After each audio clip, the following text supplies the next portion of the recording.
जय। इस तरह समुद्र मंथन का उपाय भगवान ने बताया स्त्री की प्राप्ति के लिए। फिर प्रश्न कर दिया, देवताओं ने कहा प्रभु अकेले तो मंथन हो नहीं पाएगा। प्रभु ने कहा जाओ दानवों से, राक्षसों से, जो दैत्य हैं उनसे भी संधि करो। इस समय तुम्हारा समय ग्रह नक्षत्र ठीक नहीं चल रहा है। जब ग्रह नक्षत्र ठीक न चले तो अपने से जो विपक्षी होते हैं उनसे भी संधि करना पड़ता है। कह जाओ संधि करो। तब देवताओं ने विचार किया और दैत्यों से मिल करके समुद्र मंथन का योजना बनाया।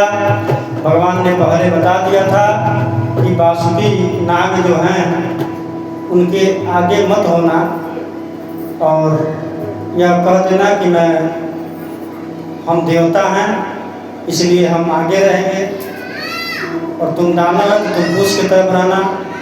तो दानव इस पर जरूर हंगामा करेंगे, कहेंगे नहीं नहीं हम तुमसे बड़े हैं इसलिए हम आगे रहेंगे। तो मान के आप पीछे चले जाना और उन लोगों को आगे भेज देना। उल्टा बात बता दिए। तब जाकर के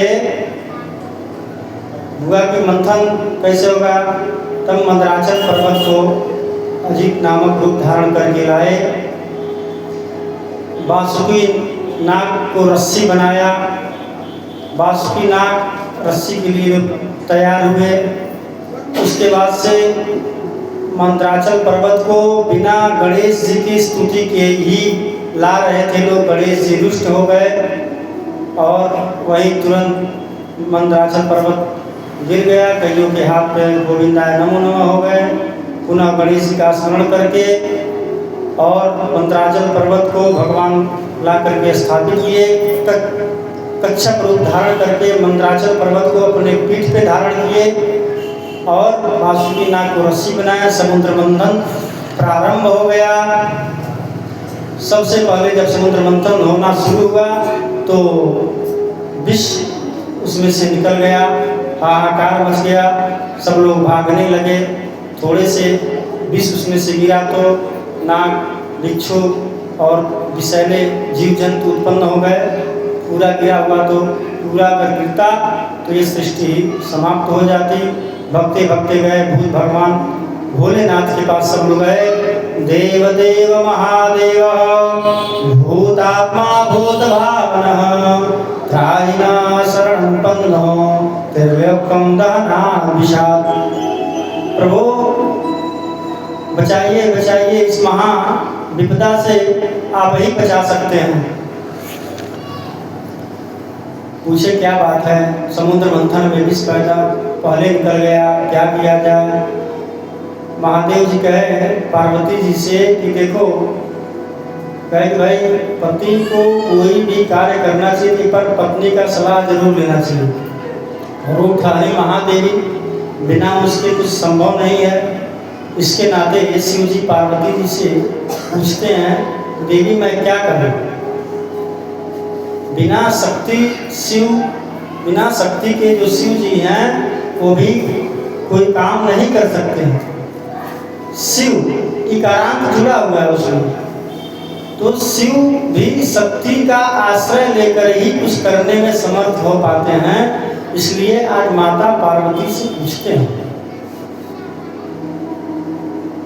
माता कहती है प्रभु आप जानिए, आप वही काम करिए जिसमें मेरा भी कल्याण हो और इन देवताओं का भी कल्याण हो। यानी कि कोई भी स्त्री अपने पति को ये नहीं कहेगी कि आप विष पीजिए। उन्होंने बहुत चतुराई और बुद्धिमता से कहा। और कहीं तो क्यों कहीं वो जानती थी कि मेरे पतिदेव समर्थवान हैं, यह कर सकते हैं। तब उन्होंने कहा कि आप जिसमें सबका कल्याण हो वह काम करिए। अहो बतवं मन्यते तत् प्रजानां वैश्यं समम्।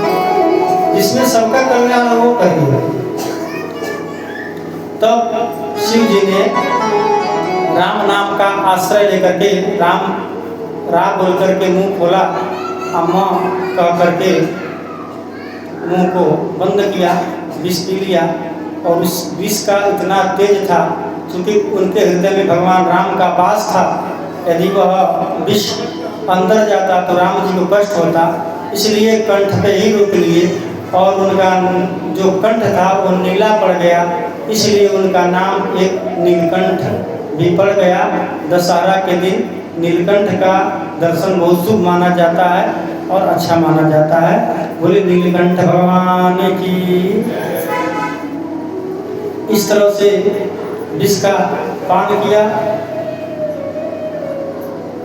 उसके बाद से पुनः समुद्र मंथन शुरू हुआ, तो समुद्र से पुनः कामधेनु नामक गाय प्रकट हुई, जो ऋषियों को दे दिया गया, क्योंकि दूध दही घी इत्यादि से ऋषियों की जरूरत पड़ती है, यज्ञ अनुष्ठान में घी की जरूरत पड़ती है, इसलिए कामधेनु ऋषियों को दे दिया गया।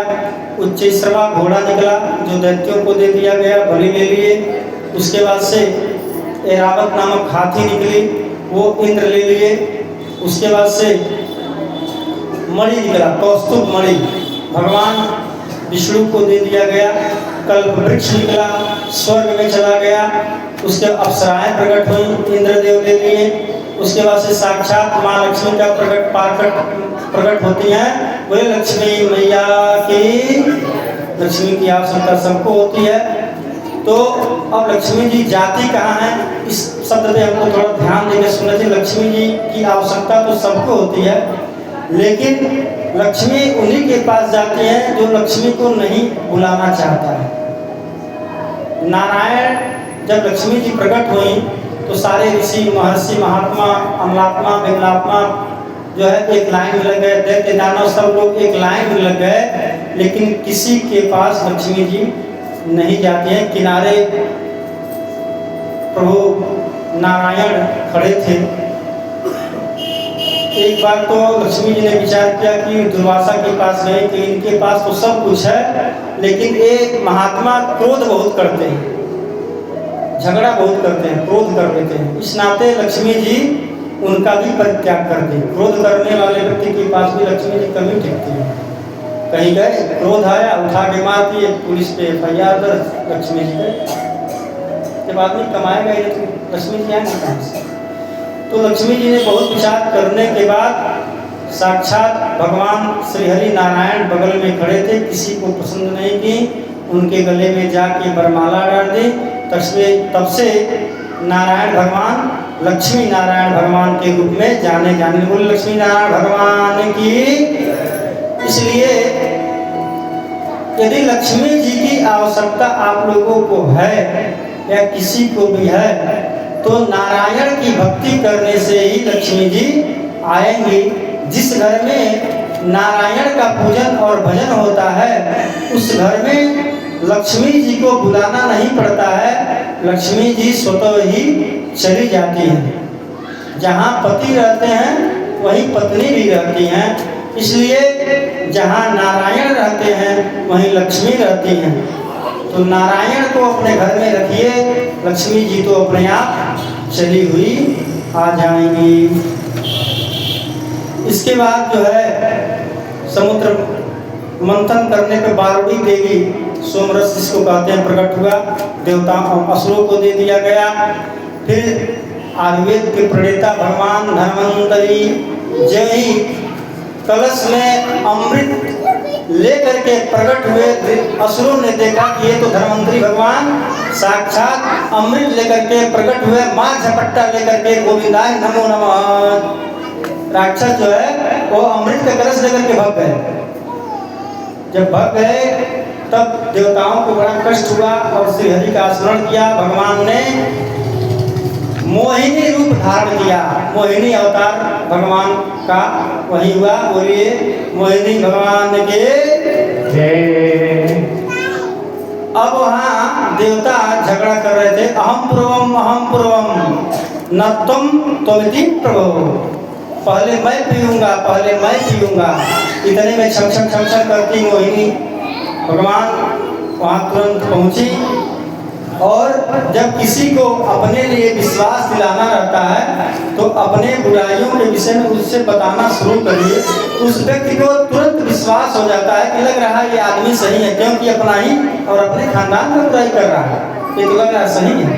तो मोहिनी का रूप धारण किए हुए भगवान कहते हैं कि तुम लोग असुर हो और जो है हम पर कैसे, अनजान स्त्री पर कैसे विश्वास कर सकते हो? हमको तो तुम लोग जानते भी नहीं हो और कैसे विश्वास करते हो? इस तरह की बहुत सारी व्याख्यान हुई। फिर असुर कहते नहीं नहीं, आप पर हमको पूर्ण विश्वास है और आप ही के द्वारा, हम आप ही के हाथों से अमृतपान करना चाहते हैं और ये अमृत का कलश लीजिए और हमको पान कराइए। कहते हैं देखो भाई, ये तो बेईमानी हो जाएगी, देवताओं को भी थोड़ा थोड़ा, नीचे का अमृत जो है वो गाढ़ा गाढ़ा है, बढ़िया है, और ऊपर का जो अमृत है वो पानी है, पानी पानी है, तो इसलिए उसको देवताओं को पिला देते हैं पहले, फिर उसके बाद नीचे वाला जो गाढ़ा वाला बचेगा उसको आप लोगों को पिलाऊंगी। देवता तैयार हो जाते हैं, फिर जो है पिलाना शुरू करती हैं। धीरे धीरे जब सारे देवताओं को पिला देती हैं तब जाकर के उसी के बीच में सूर्य और चंद्रमा के बीच में जो है एक दैत्य था जिसका नाम तक्षण था। वह आकर के सूर्य और चंद्रमा के बीच में बैठ जाता है और वह अमृत पान कर लेता है। सूर्य चंद्रमा ने ही उस समय कहा, अरे ये तो हमारे बीच में राक्षस दैत्य बैठ गया है, प्रभु आपने इसको ही पान करा दिया। भगवान विष्णु को पता चलता है, तुरंत सुदर्शन चक्र निकालते हैं और उसके गले को काट देते हैं, लेकिन अमृत पी लिए थे उसके प्रभाव से। वह ग्रहों में राहु और केतु के नाम से विख्यात हुए। देवता का उनको अंश मिल गया, देवता का नाम मिल गया, देवता हो गए। राहु किसी के कुंडली में यदि दशम और तृतीय भाव में बैठ जाए तो उसको राज्य पद भी देता है। ग्रह कोई खराब, देखिए कुंडली में जो भी ग्रह खराब होते हैं वो ग्रह खराब नहीं होते हैं, वो ग्रह जो होते हैं हमारे अच्छे और बुरे दिन को बता देते हैं कि आपका कब से कब तक समय अच्छा चलेगा और कब से कब तक समय आपका खराब चलेगा। तो ग्रह किसी के खराब नहीं होते हैं, कर्म और प्रारब्ध के अनुसार कुंडली में ग्रह बैठते हैं और अच्छे बुरे समयों का निर्णय देते हैं। इसलिए कभी भी कोई ग्रह खराब नहीं होता है। अपने कर्म के हिसाब से जो है ग्रहों का भगवान निर्माण करके और आपके कुंडली में आपके उस स्थानों पे उस भोग को भोगने के लिए बैठा देते हैं। फिर जब देवताओं को और असुरों के बीच में हो गया कि भगवान विष्णु ही है, तब जाकर के देवता कहते हैं अरे अरे वो कहाँ गई? एक दैत्य कहता है अरे गई नहीं, गया था नहीं, थी नहीं, वो था भगवान, वो विष्णु ही था, छह विष्णु था। इसलिए इस नाते जो है भयंकर देवासुर संग्राम होता है, उसमें सारे दैत्य मारे जाते हैं।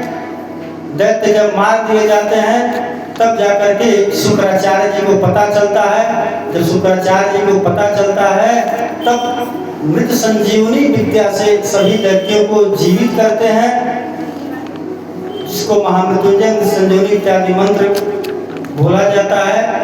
ग्रह दशा खराब चलने पे महामृत्युंजय इत्यादि का जब ज्योतिषी लोग और में लोग कराते हैं तो इस अनुष्ठान व्रत को करने से पुष्टता होती है। इसलिए शुक्राचार्य के द्वारा महामृत्युंजय मंत्र निर्णित हुआ।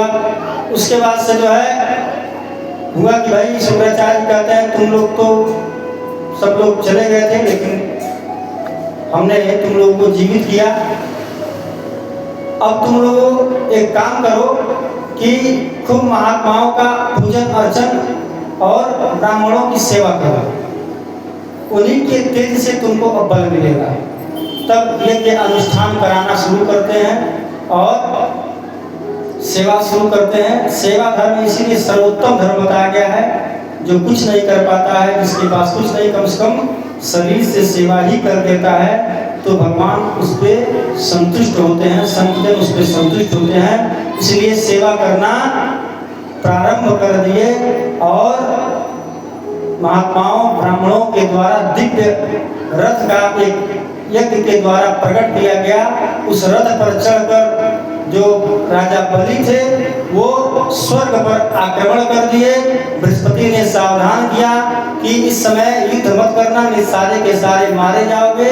ब्राह्मण और संत महात्माओं का तेज इसके साथ है और यहाँ से भलाई है कि छोड़ के भग जाओ। इंद्र आसन छोड़ के इंद्र आदि देवता वहां से भग जाते हैं। पुनः गद्दी पे अपना अधिकार राजा बलि जमा लेते हैं वहां। उसके बाद शुक्राचार्य जी कहते हैं कि बलि अब तो तुम्हारा हो गया, लेकिन इस गद्दी के अधिकारी वही बनता है जो शतक्रतु होता है, 100 यज्ञ करता है, वही इंद्र बनता है। कहते हैं गुरु जी किस बात की देरी, चटाचट करा दीजिए शुरू। बस शुक्राचार्य जी के द्वारा जो है यज्ञ शुरू हो जाता है। इधर माता देव माता अदिति अपने पुत्रों को परेशान देख करके बहुत व्याकुल होती हैं और अपने पति कश्यप ऋषि के पास जाती हैं। कहती हैं प्रभु और आपके जो पुत्र हैं वो दर दर भटक रहे हैं, इनके लिए रहने के लिए कहीं घर नहीं है, कोई ऐसा उपाय बताइए जिससे इन लोगों को पुनः इंद्रासन इंद्रपद की प्राप्ति हो।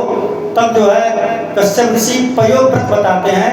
यह फाल्गुन के कृष्ण पक्ष में फाल्गुन के कृष्ण पक्ष में किया जाता है, जो 14 दिन का व्रत होता है। 24 घंटे में एक बार 1 अंजलि दूध लेकर के पान किया जाता है। 24 घंटे में एक ही बार करना होता है। इस पयोव्रत को करने से आपको जो है उत्तम कोटि के पुत्र प्राप्त होंगे और वही साक्षात नारायण आएंगे और वही जो है इसका निराकरण करेंगे। देव माता पयोव्रत करती हैं। अब पयोव्रत जब करती हैं तो उससे उसके प्रसन्नता से भगवान आकर के उनको आशीर्वाद देते हैं। मैं आने वाले समय में आप ही के गर्भ से उत्पन्न होऊंगा। पुनः समय आता है भाद्रपद शुक्ल पक्ष के चतुर्दशी तिथि को भगवान द्वादशी तिथि को भगवान तम बटुवामनं दृष्ट्वा मोदमाना महर्षयः कर्मणि कारयामासु पुरस्कृत्य प्रजापतिम्। भगवान का प्राकट्य होता है, उपनयन संस्कार होने लगता है। भगवान बलि धीरे धीरे बढ़ते हैं, उपनयन संस्कार होता है। देवताओं के द्वारा बृहस्पति के द्वारा उनको गायत्री मंत्र का उपदेश दिया जाता है। पृथ्वी के द्वारा अग्निसर्प दिया जाता है। चंद्रमा के द्वारा दंड दिया जाता है। माता अदिति के द्वारा कटिवस्त्र दिया जाता है और सप्तऋषियों के द्वारा सरस्वती ने रुद्राक्ष की माला अर्पित की और रीति रिवाज से भगवान वामन का एक भी संस्कार होता है। कमंडलू धारण किया है, वामन मंडल के भगवान वामन हैं, चलते हैं और बृहस्पति जी उनसे कहते हैं हमको आपसे कुछ नहीं, दक्षिणा में आपसे इंद्रासन चाहिए इसलिए, और इस समय त्रिलोक का राजा बलि है और बलि से जाइए इंद्रासन मांग करके हमको दीजिए। जब जाते हैं इस प्रकार बलि के पास छत्र धारण किए हैं, कमर में करधनी लटकन, बामन अंगुल के बामन भगवान कुछ दूरी पे खड़े होते हैं। बलि का पता पूछते हैं, पूछते पूछते जाते हैं, देखते हैं बलि यज्ञशाला में आहुति स्वाहाकार कर रहे हैं, आहुति दे रहे हैं। अचानक बलि का नजर एकाएक वामन भगवान पर पड़ता है। बलि कहते हैं स्वागतम ते नमस्तुभ्यं ब्रह्मादिकं कर्मावते ब्रह्मर्षीणां तपः साक्षात् मन्ये त्वाद्यं वपुधरम्। आइए प्रभु आपका स्वागत है। आप जैसा परम तेजस्वी आज तक मैंने तो देखा ही नहीं। आप यही हैं और मेरा राज्य है। आप अब तक कहाँ थे? तब जाकर के भगवान वामन बलि को एकाएक देखते रहते हैं। बलि कहते हैं गा कांसन गुणवत धाम पुष्टम तथा व्यन्नमुदम तम विप्रम कन्यायाम ग्रामान समृद्ध्यान गजान वा। हे वामन देव आपको क्या चाहिए? गाय चाहिए, सोना चाहिए, चांदी चाहिए? कहिए तो आपकी विवाह की व्यवस्था मैं करा दूं, किसी कन्या को ढूंढ के और मैं आपका विवाह करवा दूं। इतना कहने के बाद पुनः जो है वामन भगवान बलि की बहुत बड़ाई शुरू कर कहते हैं, राजन तुम्हारे दादा प्रहलाद ऐसे थे, तुम्हारे पिताजी विरोचन ऐसे थे, फला फला ऐसे थे। मैंने अन्याय में उनके पूर्वजों का गुणगान करने लगे। बलि सुन के बहुत प्रसन्न हुए, गदगद हुए, हमारे पूर्वजों की कीर्ति का गायन कर रहे हैं। तब जाकर के कहते हैं कि ये बताइए आपको चाहिए क्या। कहते हैं कि बलि हमको कुछ नहीं चाहिए, हमको मात्र जो है पदान त्रीणि देवेंद्र समिंतानि पदाम मम, 3 पैर भूमि दीजिए। तब बलि कहते हैं जैसे आपकी शरीर छोटी है उसी प्रकार आपकी बुद्धि भी छोटी है। अहो ब्राह्मणदा यादव वाचस्ते प्रतिसंपदा, जैसे आप का शरीर छोटा है वैसे आपकी, हम त्रिलोक के अधिपति हैं और हमसे आप इस छोटे छोटे नन्हे पैरों से मात्र 3 पग भूमि मांग रहे हैं। इतने में आप तो आसन भी नहीं लगा पाएंगे। कहे बड़ी कोई बात नहीं है, मैं जंगल में तपस्या कर रहा था और मेरी कोई भूमि नहीं थी, इस नाते मैं कोई महात्मा आया हटा देता, इसे हमारे 3 पग भूमि हो जाएगी, इसलिए आपसे मैंने मांग लिया, देना हो तो दीजिए, नहीं तो अपने आप को चलते हैं। कहने नहीं रुकिए। इस प्रकार का बात संवाद होते शुक्राचार्य जी देख रहे थे और शुक्राचार्य जी जब देख रहे थे उस समय आए पास में और अपने दिव्य दृष्टि ध्यान लगा के देखे कि यह इतना चतुर बात करने वाला कौन है। तब चतुर्भुज रूप भगवान का दिखा साक्षात शुक्राचार्य देखे तो साक्षात जो है नारायण। तब कहे बलि से बलि ये न 52 है न 53, ये है साक्षात विष्णु, ऐसा वैरोचने साक्षात भगवान विष्णु रव्य, यह साक्षात देवताओं का हित करने वाला विष्णु है। सावधान हो जाओ और कह दो मैंने कोई संकल्प नहीं करना है, कुछ नहीं देना है, यहाँ से चलो, नहीं तो फिर वही दुर्गति होगी। उस समय बलि कहते हैं प्रभु ये बताइए यदि जो यह संसारी लोग हैं सब कुछ मांगने के लिए भगवान के दरवाजे पे जाते हैं और साक्षात भगवान इस समय मेरे ही दरवाजे पे आए हैं, तो मैं तो बड़ी भाग्यशाली हूँ। इसलिए हमारा सौभाग्य है, हमारा परम भाग्य है और मैं निश्चित रूप से दूंगा। इस कहानी से यह होता है कि भगवान और भक्त के बीच में किसी तीसरे की जरूरत नहीं पड़ती है।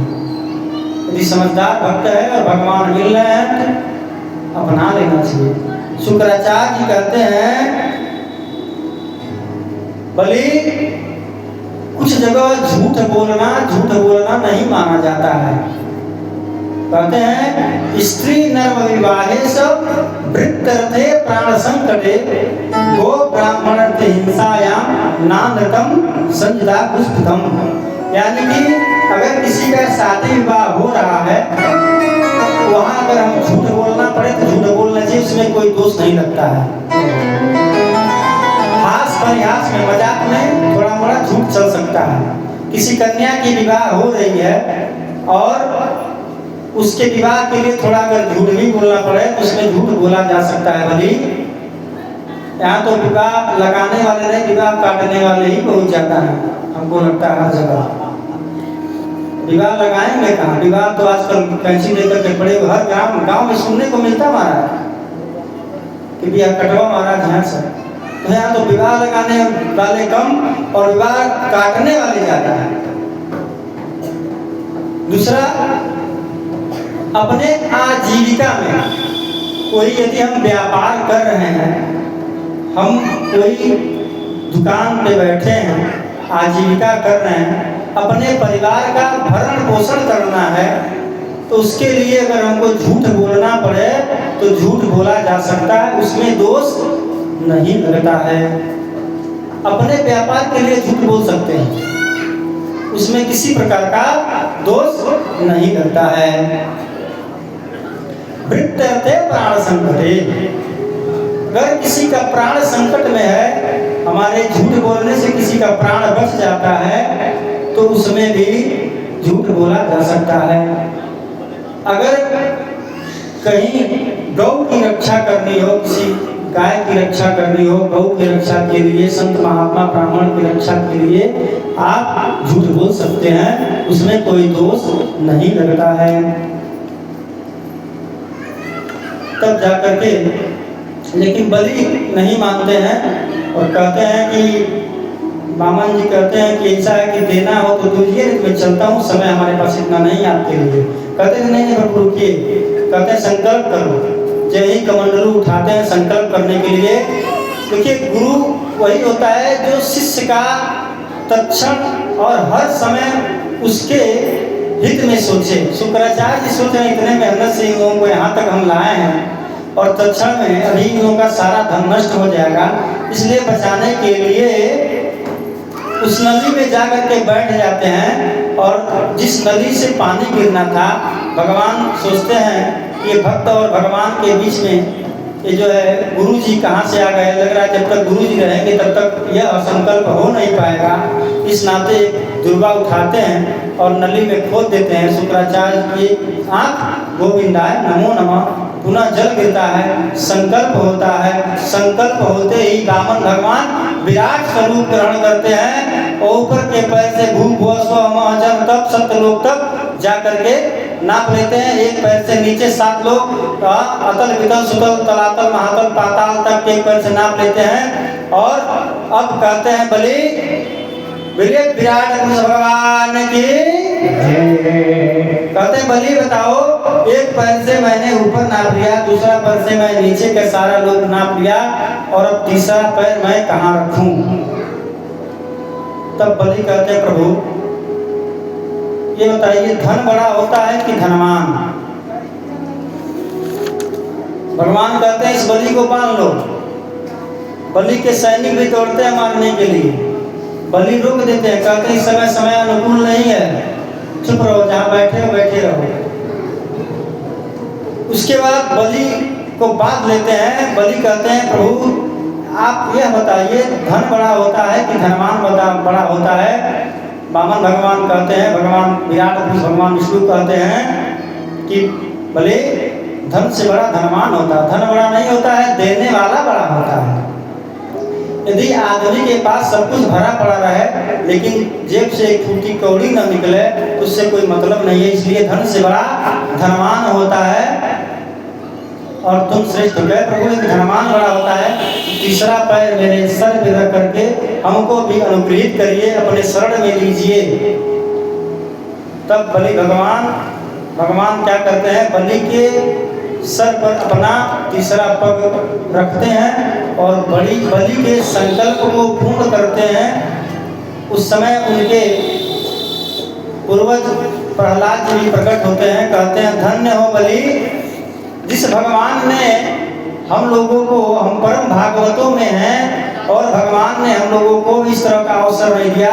तुम्हारा जीवन तो धन्य है, भगवान ने साक्षात अपना पैर तुम्हारे ऊपर रख दिया और तुम धन्य हो। इस प्रकार का संवाद हुआ। बलि अपने बच्चों के साथ और पत्नी के साथ मुक्त हुए। पुनः भगवान कहे कि जाओ बलि, मैं तुम्हें वरदान देता हूँ कि अगले मनवंतर में तुम्हें इंद्र बनोगे और राज्य करोगे। तब तक तुम अपने सपरिकर को लेकर के स्वर्ग जैसा ही क्षेत्र और सिंहासन और ऐश्वर्य सुतल लोक में है, तुम वहाँ जाओ, निवास करो और समय आने पर अगले मनवंतर में तुम इंद्र बनोगे। जो इस समय चल रहा है वह जो है वहाँ सची और मनु जो पिछले मनवंतर में थे वो इंद्र के पद में, पुरंदर नामक जो मनु थे वह इंद्र के पद पे इस समय विराजमान है। मनु और उनकी पत्नी सुचि जो है इंद्र के पद पे विराजमान है और अगले मनवंतर में बलि ही इंद्र बनेंगे। इसके साथ बलि स्वीकार करते हैं, कहते हैं प्रभु एक बात मेरी भी है, मैं सुतर लोक तभी जाऊंगा जब आप भी मेरे साथ चलेंगे। उसमें 52 दरवाजे हैं और जिस दरवाजे से मैं निकलूं उस दरवाजे पर आपका दर्शन हो, ऐसा आप मुझे वरदान दीजिए। भगवान तथास्तु कह करके और बलि के साथ चले जाते हैं। इधर भगवान सुतर लोग चले जाते हैं बलि के साथ, इधर माता लक्ष्मी अकेले वैकुंठ में रहती हैं। फिर नारद जी आधरमते हैं। देखिए, जहाँ भगवान के कार्य को बनाना रहता है वहाँ नारद जी अवश्य पहुँचते हैं। लक्ष्मी जी कहती हैं, नारद जी बहुत दिन से हमारे पतिदेव दिखाई नहीं दे रहे हैं। नारद जी कहते हैं, मैंने सुना है कि राजा बलि के यहाँ नौकरी कर रहा है। कहे लक्ष्मीपति और नौकरी, कहे जाइए देख लीजिए। तब जो है लक्ष्मी जी उपाय पूछती हैं नारद जी से, ये बताइए उनको मुक्त कैसे, समझ गई सारी, कहीं ये बताइए उनको मुक्त कैसे किया जाएगा। फिर नारद जी उपाय बताते हैं। राजा बलि बड़ी उदारवान हैं, बहुत तपस्वी हैं और भगवान के बहुत बड़े भक्त हैं। आप उनकी बहन बन के जाएंगी तो आप अवश्य जो है आपको आपके पति वापस मिलेंगे। लक्ष्मी जी जाती हैं, दूसरा रूप धारण करती हैं, क्षमक्षम रूप में जाती हैं, झरोके से देखती हैं तो भगवान जो है उनके दरवाजे पे पहरा दे रहे हैं। वही चतुर्मास कहा जाता है। जिस समय अभी आगे कथा आई तो लक्ष्मी जी जाती हैं, देखती हैं सही लक्ष्मीपति जो विष्णु हैं वो उनके दरवाजे पे द्वारपाल बने खड़े हैं। लक्ष्मी जी बलि के पास जाती हैं और भैया शब्द से संबोधन देती हैं कि भैया मैं आपकी बहन हूँ। श्रावण का शुक्ल पक्ष है, श्रावण मास का शुक्ल पक्ष है, रक्षाबंधन का दिन है और बलि को वह राखी बांधती हैं। जैन बद्धो बलि राजा दानवेंद्र महाबल, यह मंत्र का उत्पत्ति भी वहीं से हुई। लक्ष्मी जी उनको रक्षा बांधती हैं और बदले में कहते हैं, बलि बहन तुम क्या मांगती हो, मांगो मैं तुमको दूंगा। देखिए, सज्जन पुरुष बार बार ठगे जाने के बाद भी अपने आदर को सुधार नहीं लाते हैं। स्वभाव नेचर कहीं नहीं बदलता है। इस नाते बलि पुनः पूछते हैं लक्ष्मी जी से, ये चिंता नहीं करते हमारा क्या होगा, क्योंकि उनके तो रखवाले साक्षात परब्रह्म परमात्मा भगवान विष्णु हैं और जिनके रखवाले विष्णु उनको चिंता करें। हमें चिंता नहीं उनकी, उन्हें चिंता हमारी है। तो लक्ष्मी जी कहते हैं, भैया हमको कुछ नहीं चाहिए, हमको आपके दरवाजे पे जो द्वारपाल है उसी को दे दीजिए। बलि समझ जाते हैं, लग रहा है ये माता लक्ष्मी है, असली स्वरूप में आती हैं। बलि मूर्छित अवस्था में आते हैं, कहते हैं बहन तुम क्या मांग ली, सोना चांदी धन दौलत जो भी मांगती मैं दे देता, लेकिन आप तो हमारे प्राण ही मांग लिए। लक्ष्मी जी कहती हैं, भैया यदि वो आपके प्राण हैं तो मेरे प्राणनाथ हैं।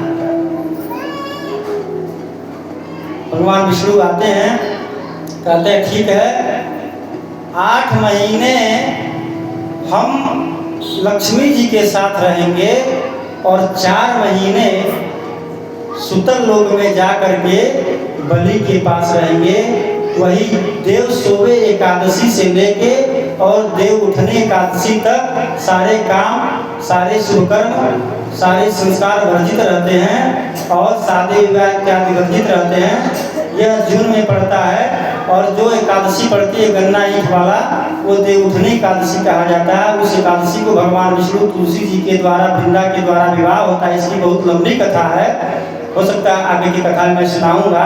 रास पंचाध्याय की अध्याय की कथा है तो मैं सुना दूंगा, वृंदा और जलांधर की कथा। तब जाकर के 4 महीना बलि के यहाँ रहते हैं, 8 महीना लक्ष्मी जी के पास रहते हैं। इस प्रकार भगवान की अद्भुत लीला सुनकर सुखदेव जी सुनाते हैं परीक्षित को। परीक्षित बहुत प्रसन्न होते हैं और इसी के साथ हरि नाम कीर्तन गुनगुनाने लगते हैं। श्री कृष्ण